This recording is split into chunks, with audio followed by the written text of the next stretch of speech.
నమస్తే, నేను Vamsi. Welcome to I News. పశ్చిమాసియా యుద్ధం వల్ల ప్రపంచవ్యాప్తంగా చమురు సరఫరాకు గుండెకాయ లాంటి హార్మోజ్ జలసంధిలో తీవ్ర ఉద్రిక్తతలు కొనసాగుతూనే ఉన్నాయి. అయితే న్యూఢిల్లీలో జరుగుతున్న బ్రిక్స్ సదస్సు వేదికగా ఇరాన్ విదేశాంగ మంత్రి అబ్బాస్ అరాగ్చి దేశానికి ఒక భారీ ఊరటనిచ్చే ప్రకటన చేశారు. హార్మోజ్ జలసంధి గుండా భారత్కు చెందిన వాణిజ్య నౌకలు ఇంధన సరఫరాకు ఎలాంటి ఆటంకం లేకుండా స్వేచ్ఛగా వెళ్లొచ్చని స్పష్టం చేశారు బాగ్చి. భారత్ ఆయిల్, గ్యాస్ అవసరాలకు పూర్తి రక్షణ కల్పిస్తామని చెబుతూనే తమ శత్రు దేశాలకు మాత్రం తనదైన స్టైల్లో గట్టి వార్నింగ్ ఇచ్చేశారు. ఈ అంతర్జాతీయ సంచలనానికి సంబంధించిన వివరాలు ఈ స్టోరీలో చూద్దాం. అంతర్జాతీయ వాణిజ్యానికి, ముఖ్యంగా ముడి చమురు రవాణాకు అత్యంత కీలకమైన రూట్ హార్మోజ్ జలసంధి. పశ్చిమాసియాలో యుద్ధం మొదలైనప్పటి నుంచి ఈ జలసంధి గుండా నౌకల ప్రయాణం ప్రమాదకరంగా మారింది. ఇలాంటి తరుణంలో భారత్ పర్యటనకు వచ్చిన ఇరాన్ విదేశాంగ మంత్రి అబ్బాస్ అరాగ్చి, ప్రధాని నరేంద్ర మోదీ, విదేశాంగ మంత్రి ఎస్ జయశంకర్లతో జరిపిన ఉన్నత స్థాయి భేటీలో హార్మోజ్ అంశంపై సుదీర్ఘంగా చర్చించారు.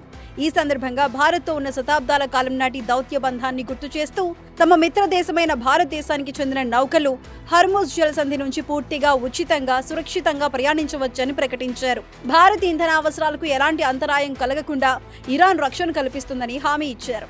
అయితే తమ శత్రువులకు మాత్రం ఈ జలసంధి గుండా వెళ్లేందుకు అనుమతి లేదని ఇరాన్ కుండబద్దలు కొట్టింది. దీంతో పాటు భారతదేశానికి చమురు విక్రయాలు మళ్లీ ప్రారంభించేందుకు ఇరాన్ పూర్తి సుముఖత వ్యక్తం చేసింది. గతంలో ఇరు దేశాల మధ్య $20 బిలియన్ పైగా ఉన్న వ్యాపార పరిమాణాన్ని మళ్లీ పునరుద్ధరించాలని ఇరాన్ భావిస్తోంది. అమెరికా విధించిన ఏకపక్ష ఆంక్షల కారణంగానే భారత్ ఇరాన్ నుండి ఆయిల్ కొనుగోలు చేయడం నిలిపివేసిందని, అయితే ఆ ఆంక్షల అడ్డంకులు తొలగిపోగానే వ్యాపారాన్ని పతాక స్థాయికి తీసుకువెళ్లటానికి తాము సిద్ధంగా ఉన్నామని అరాగ్చి స్పష్టం చేశారు. ఇప్పుడు ఇరాన్ నుండి మళ్లీ చమురును కొనుగోలు చేయాలా వద్దా అనే నిర్ణయం పూర్తిగా భారత ప్రభుత్వం చేతుల్లోనే ఉందని ఆయన పేర్కొన్నారు.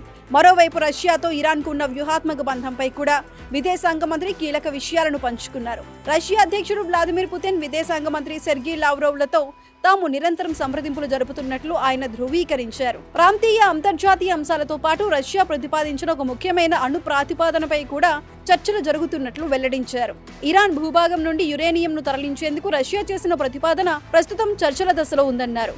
భారత్లో పశ్చిమాసియా యుద్ధం కారణంగా చమురు సంక్షోభం ముంచుకొచ్చి దేశీయంగా ఇంధన ధరలు పెరిగిన తరుణంలో ఇరాన్ మంత్రి ఇచ్చిన ఈ హామీ సామాన్యుడికి, ఇండస్ట్రీకి ఎంతో ఊరటనిచ్చే అంశం. ఒకవైపు అమెరికా ఆంక్షలు వేధిస్తున్నప్పటికీ భారత్కు చమురు అమ్మేందుకు సిద్ధంగా ఉన్నామని ఇరాన్ ప్రకటించటం, హార్మోజ్ జలసంధిలో భారత నౌకలకు ప్రత్యేక రక్షణ కల్పిస్తామని చెప్పటం గ్లోబల్ పాలిటిక్స్ లో భారతదేశానికి ఉన్న దౌత్యపరమైన బలాన్ని, ప్రాధాన్యతను మరోసారి నిరూపిస్తోంది.